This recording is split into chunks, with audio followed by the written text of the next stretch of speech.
Assalamualaikum warahmatullahi wabarakatuh. Alhamdulillah, puji syukur kehadirat Allah SWT.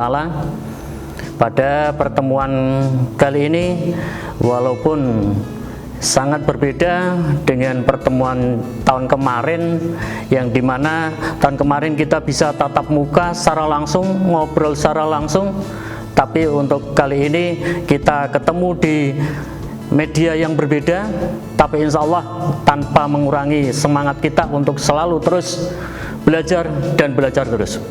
Untuk kali ini saya mungkin kalau di kalian kelas 10 kemarin ada yang lupa nama saya karena mungkin sudah libur 6 bulan lebih ya, mungkin saya ulang kembali. Nama saya Irfan Widianto ya. Di kelas 10 kemarin ekonomi bisnis. Nah, kelas 11 ini ketemu dengan saya dengan materi yang berbeda, yaitu mapel produktif dan kewirausahaan. Produktif, kreatif, dan kewirausahaan. Oke, kalau di teori yang sudah kalian dapatkan, kita akan membahas yang pertama, yaitu tentang sifat dan karakter wirausaha. Di fotokopian kalian sudah tahu ya, apa sifat dan definisi kewirausahaan, kemudian wirausaha dan wirausahawan itu sendiri. Nah, sekarang kita bahas yaitu tentang sifat dan karakter wirausaha. Baiklah, saya teringat dengan materi yang pernah saya dapat, yaitu tentang kisah kata kecil. Oke, saya akan cerita aja berkaitan dengan ini, nanti kalian simpulkan bagaimana bisa kalian ambil dari cerita ini. Berawal dari sebuah kisah, yaitu ketika ada sekelompok kata-kata kecil ingin mengadakan sebuah perlombaan ya, di mana mereka tujuannya adalah satu, yaitu mencapai puncak sebuah menara yang sangat tinggi. Satu persatu dari para kata-kata kecil yang ada mulai mendaftarkan diri untuk bisa mengikuti perlombaan tersebut. Kemudian penonton pun berkumpul setelah hari yang ditentukan mengelilingi menara yang akan menjadi sebuah perlombaan, yaitu dengan memberi semangat kepada para peserta yang dijagokan oleh masing-masing para penonton itu sendiri. Kemudian perlombaan pun dimulai. Satu persatu mulailah kata-kata atau peserta daripada perlombaan mulai memanjat daripada menara tersebut. Kemudian satu persatu pun penonton mulai menyorai, memberikan semangat, tetapi melihat kondisi yang ada, menara yang tinggi itu, tak satu pun penonton benar-benar percaya bahwa kata-kata kecil yang akan bisa berhasil mencapai puncak menara tersebut. Terdengar dari sebagian mereka ada yang berkata, "Oh, jalannya pasti terlalu susah. Mereka tidak akan bisa sampai ke puncak itu." Atau bahkan yang lain itu mengatakan, tidak ada kesempatan untuk berhasil. Menaranya terlalu tinggi. Jadi ini dari penonton ya, sudah mulai komentar karena melihat daripada kata-kata yang ada. Kemudian tak satu pun penonton itu percaya berkaitan dengan apa yang akan diraihnya. Nah, satu persatu daripada perlombaan tersebut sudah mulai peserta itu berguguran. Satu kata mulai jatuh di tangga yang pertama, kemudian ada yang lagi sudah sampai tangga yang kedua jatuh lagi.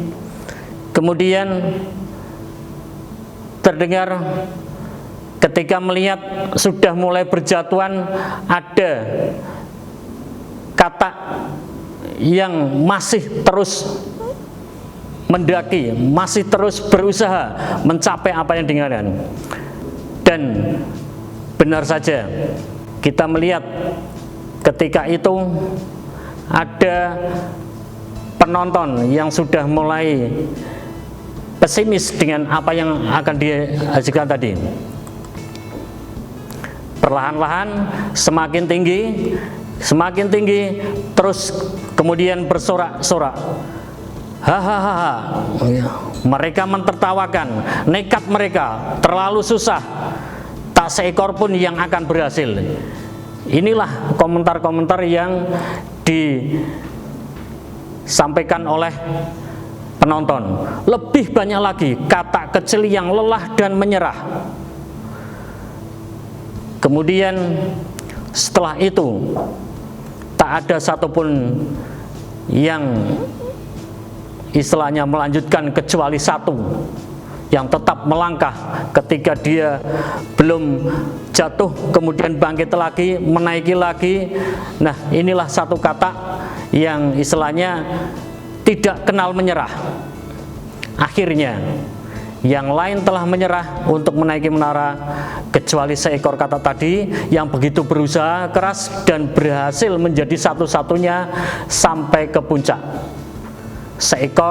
Seekor peserta dari kata tersebut bertanya kepada kata yang berhasil tadi, kamu itu mempunyai kekuatan apa sehingga mencapai tujuan?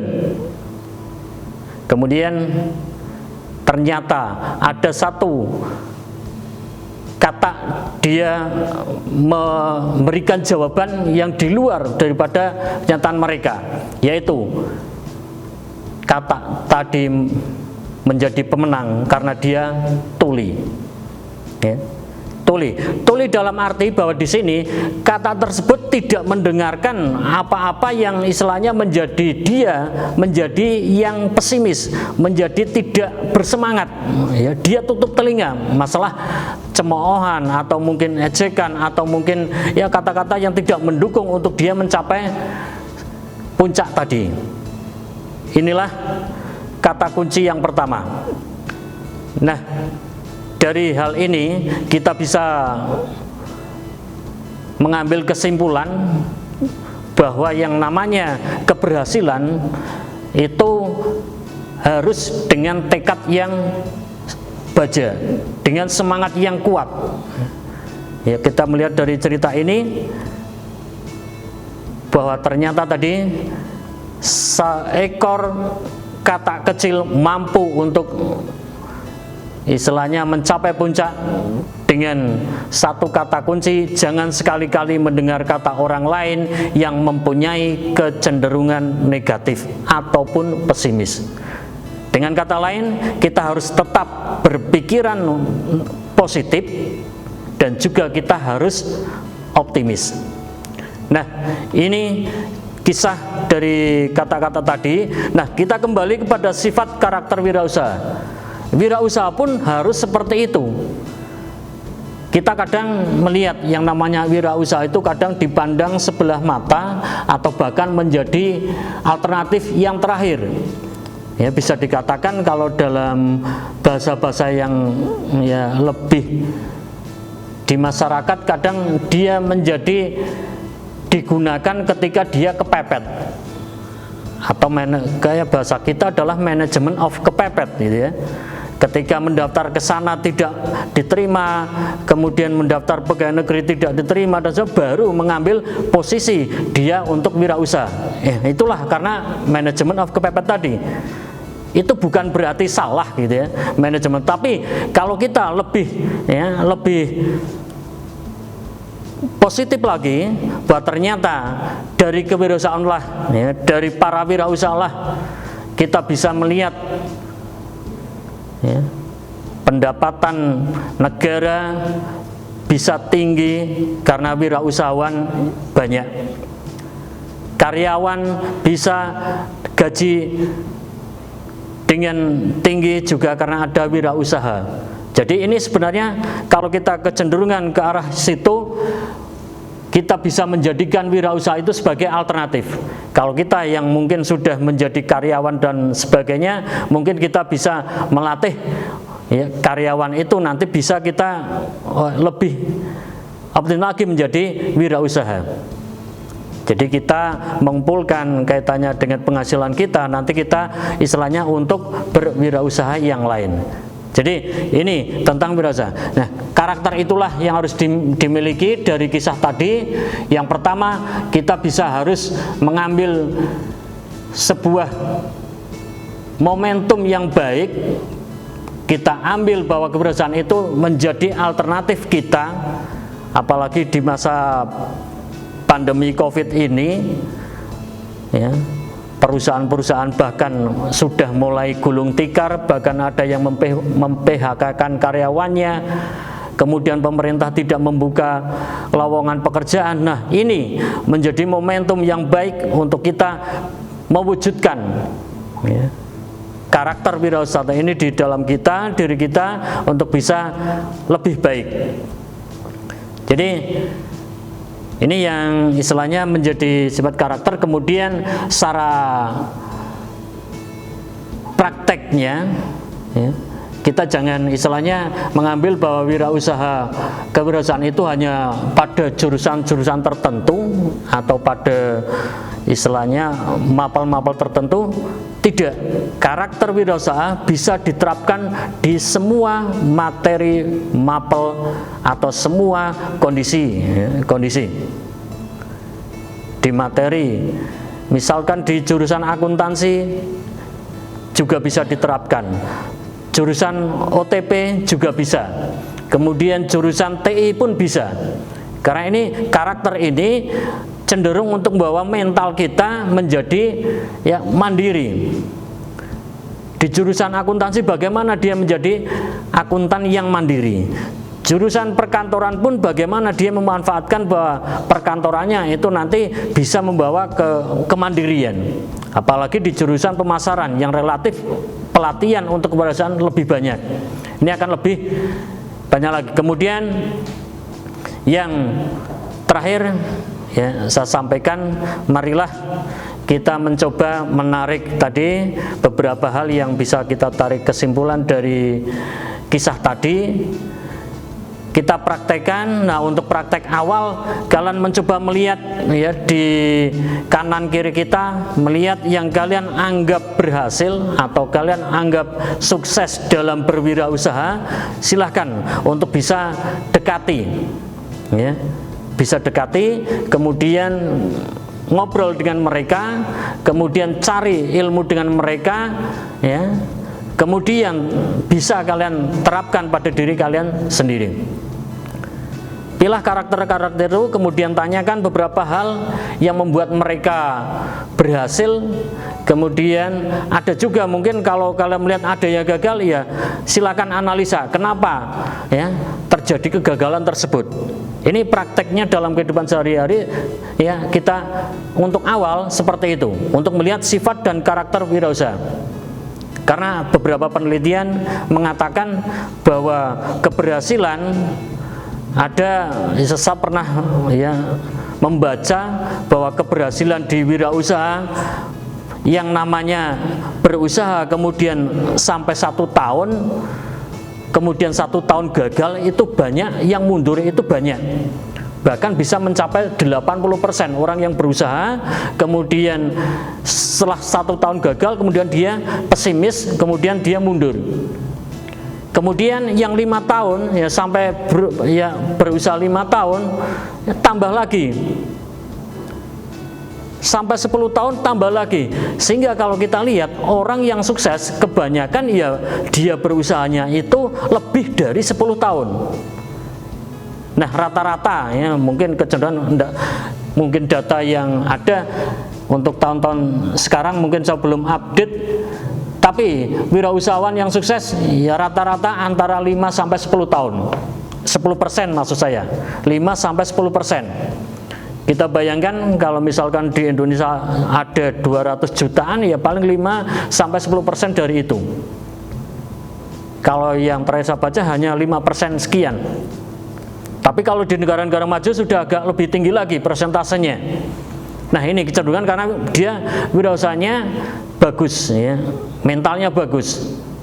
Jadi ini kelemahan yang ada pada diri kita yang mencoba sekarang sudah mulai bahwa materi daripada produk kreatif dan kewirausahaan diajarkan ya di semua lini, tidak hanya satu jurusan saja. Ya, di SMK sudah mulai di semua jurusan itu diajarkan untuk ini, karena memang sangat pentingnya dan dibutuhkan. Ya. Di Indonesia itu kurang yang namanya wirausahawan. Ya, alhamdulillah. Ya, di sekitar kita sudah mulai bisa kita lihat ya, beberapa teman-teman kita, kemudian bapak ibu guru kalian itu sudah mulai mengarah ke sana ya, bahwa inilah alternatif ya, menjadi alternatif pilihan untuk kita mewujudkan daripada cita-cita gitu. Jadi itu yang bisa kita ambil dari cerita kata-kata kecil tadi. Kemudian semoga aja kita bisa ya, mengambil manfaat dari itu. Kemudian tadi silahkan untuk dipraktekkan. Kita cari wirausahawan di sekitar yang kita anggap sukses, kemudian cari bagaimana dia berhasil, kemudian bagaimana dia gagal, analisis, kemudian kita memberikan kesimpulan tentang itu. Nah, untuk menilai seseorang berhasil atau tidak, mungkin kita sudah diajarkan ya dalam agama kita bahwa ketika kita ingin berhasil, maka persiapkan dari sekarang. Keberhasilan besok masa yang akan datang ya, keberhasilan masa yang akan datang bisa kita lihat dari sekarang.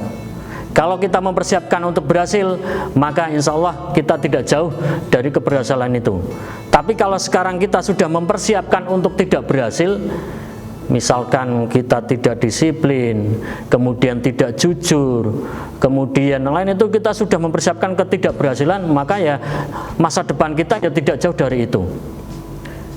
Kemudian yang lain juga, kita berkumpul dengan siapa ya, karena kita melihat perkumpulan kita itu juga kecenderungan akan ya membawa dampak yang baik dan buruk bagi kita. Tapi secara naluriah seseorang akan berkumpul dengan yang istilahnya satu ide ya, kecenderungan seperti itu. Orang yang ingin wirausaha biasanya ya kecenderungan berkumpul dengan orang-orang yang wirausaha ya, atau mungkin yang lain, misalnya kalau di sekitar kita ya orang yang senang olahraga ya kecenderungannya dengan olahraga.